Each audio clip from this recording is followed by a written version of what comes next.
Con todos los elementos el juez lo llama a juicio, con toda razón. Pero el juez, después que lo llama a juicio, utiliza una disposición que está en el Código de Procedimiento Penal 216, numeral 3, y dice, le confirmo la prisión preventiva y se la sustituyo con 100 kilos de cocaína. Señor, venga cada 15 días para verlo antes de la audiencia del juicio. Como decía mi amigo Zafarón, el gran magistrado argentino, sería tonto pues si regresa. Entonces, ¿en qué momento la prisión preventiva se vuelve exigente o necesaria? Cuanto más cerca está de ser condenado. Pero lógico, pues, si lo llama a juicio, ¿verdad? Ya se sustanció toda la investigación. En ese momento es difícil acceder al sustitutivo porque está próximo a la condena, pues, con 100 kilos de cocaína. ¿Qué hubo ahí? No es que la Constitución es mala, no es que la reforma es mala, un ejercicio abusivo de la garantía. ¿Por qué? Por parte de un mal juez. Entonces, los casos puntuales sí tienen que ser examinados. Y cuando yo digo, la policía hace acusaciones con legítimo derecho porque la policía sacrifica, son muchos los policías muertos en el cumplimiento del deber. Te decís puntualmente, a ver, señor, en este caso pedimos que se investigue la actuación de un fiscal o de un juez. Las reformas, ¿en qué fallaron? Porque también hay que decirlo así, aunque sea brevemente. Así es. Primero, creo que el monto que se estableció para efectos de que sea juzgado un acto infraccional como contravención, una forma de delito menor o para el que no es abogado, hay delitos y contravenciones. Los delitos tienen penas mayores, las contravenciones menores.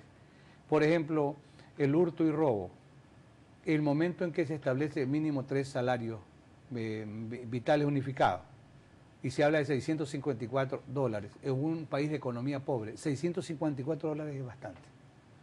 Es más que el valor de una refrigeradora usada, de un televisor usado. Es desmantelarle la casa a una persona de recursos medios. Y que eso sea una contravención y no delito me parece que fue una equivocación. Por muy buena fe que haya habido en el momento de la reforma.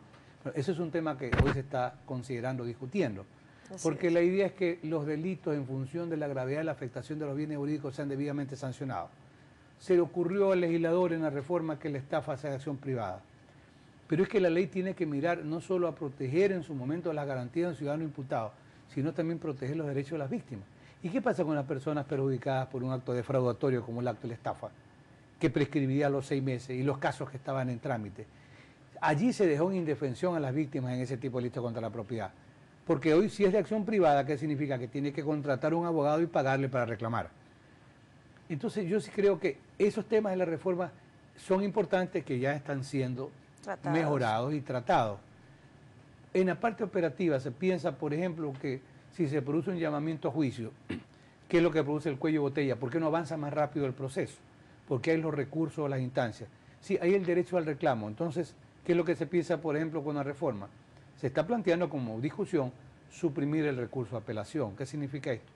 Si es solamente investigación y todavía no hay prueba, vamos a la audiencia del juicio para que allí se presente la prueba y evitemos la apelación, con lo cual se ganaría en agilidad procesal.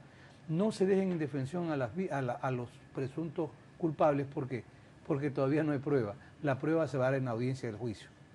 Y un tema que hay que destacarlo como un logro importante, estamos pensando en la situación de las víctimas, que con toda razón reclaman. Pero desde el punto de vista de un discurso de seguridad ciudadana, también hay que atender al respeto a las garantías constitucionales. Porque una queja hay, y la vengo escuchando reiteradamente estos días, la cantidad de personas que han salido en libertad por la caducidad de la prisión preventiva.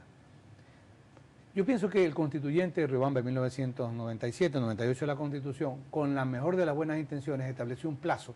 ¿Qué significa la caducidad de la prisión preventiva? Que si un ciudadano no es juzgado en un tiempo prudencial o razonable, tiene derecho a ser puesto en libertad y sigue el proceso. ¿Qué es lo que ocurrió? 6 meses en delitos menores, 1 año en delitos más graves. Ejerciendo ese derecho inviolable a la defensa, los imputados hicieron y hacen lo posible y lo imposible para no ir a la audiencia del juicio. Cambian de abogado, se cortan las venas, se enferman, recursan al tribunal. ¿Qué faltó? Y sigue faltando, porque el mismo error lo comete la Constitución del 2008. No se dieron cuenta que había 10 años de una experiencia negativa. El sistema muero, por ejemplo, en España, la Constitución del 78, pero que tiene un gran contenido, establece el derecho de ser juzgado en un tiempo prudencial y un tiempo razonable. Pero dice, el plazo será determinado en la ley. Es más fácil reformar una ley subalterna que una Constitución. Entonces, en España, el caso de Colombia, por ejemplo, ¿qué es lo que han hecho? Han dicho, bueno, no puede beneficiarse el imputado cuando él causa la demora en el proceso. Usted tiene derecho, ¿verdad?, a recusar al juez, reclame. Pero ese tiempo que usted invierte en recusarlo al juez, suspende el plazo. Es lógico.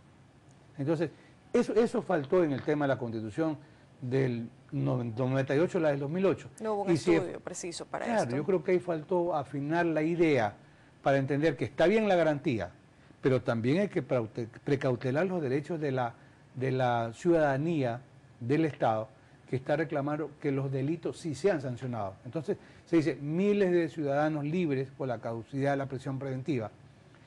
Yo he leído en algún momento estadísticas del Ministerio de Justicia, y esto hay que destacarlo. Ministerio de Justicia y hoy Ministerio de Gobierno, más allá de que sean muy jóvenes, Ernesto Barbito y Gustavo Yal, han demostrado un discurso pro derechos humanos importantísimo y fundamental, que guarda coherencia con los postulados constitucionales. Yo diría que un logro importante ha sido, tiene que institucionalizarse la defensa pública, como está el Ministerio Público. Todavía no, ya está en el Código Orgánico de la Función Judicial el segmento de, la ley, de lo que antes era ley orgánica o proyecto de ley orgánica, ya está consolidado. Ya hay la defensa pública. ¿Cómo se ha manejado este momento? Porque en el tema de la seguridad también, ¿por qué no nos olvidemos de pensar también en el derecho a la seguridad jurídica que tiene una persona que es injustamente acusada de un delito? También. Antes de la vigencia de este modelo nuevo en el Ecuador, no había derecho a la asistencia legal realmente. Entonces, los ciudadanos permanecían también olvidados en la cárcel con un abuso.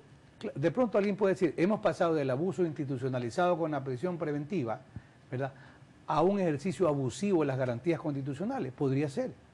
Pero la idea es buscar objetivamente el mecanismo que dé la respuesta social adecuada. Yo pensaría que aquellas personas que injustamente estuvieron privadas de la libertad y que hoy han recuperado después el derecho a la vida, yo sostengo que el bien más importante es el derecho a la libertad, y está bien que estén libres. Yo he visto cifras del Ministerio de Justicia que dicen que el índice de reincidencia o de retorno es de apenas el 1%. No son 100. Entonces, cuando alguien me dice 100, le digo, señor, presente la cifra. Porque esto es decir, miles no. Yo he leído cifras que dice el 1% es el índice de reincidencia, es bajísimo. Y yo debo reconocer, y digo, el gran logro ha sido la defensa pública pagada. Y alguien dice, gastaron 4 millones de dólares en un año. Sí. ¿Cuánto se ahorró el Estado de no mantener injustamente presas a esas personas, incluso alimentándolas? Se ahorró 8 millones de dólares en un año. O sea, son cifras que se pueden comparar porque hay estudios como para decir si ha funcionado. Entonces, estamentos como ese está bien en función de la defensa pública. En el tema de las víctimas de los delitos, así como la defensa pública tiene que patrocinar a quienes no tienen recursos y están presos, también la defensa pública debiera velar por la protección de las víctimas de los delitos. Hay un programa de víctimas y protección de delitos que no está funcionando, lamentablemente. A un ciudadano coopera, y es buena la cooperación, pero si ese ciudadano queda desprotegido del Estado, en Esmeralda pasó un caso lamentable, una señora coopera, descubre una organización, uno de los mecanismos para luchar contra la delincuencia organizada, la nacional o transnacional, es buscar la información. Pero la información debe permitirle a quien coopera ser protegido por el Estado. La seguridad. ¿Qué pasó con esa ciudadana de Esmeralda? Cooperó, no tuvo la protección suficiente y terminó muerta. Y son casos reales. Entonces, el discurso es bueno en la teoría, como dice Julio Mayer, ¿verdad? Es bueno, puede ser bueno un código, pero el código no es fórmula mágica.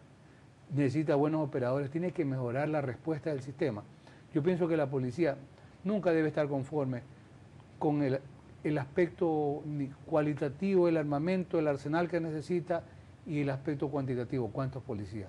Doctor, dentro de este ámbito se ha topado a los administradores de justicia como tal, vemos que existe falta de un solo objetivo, porque ya hemos visto que en el transcurso del cambio de estas reformas hubo un conflicto entre la policía, entre los fiscales y los jueces.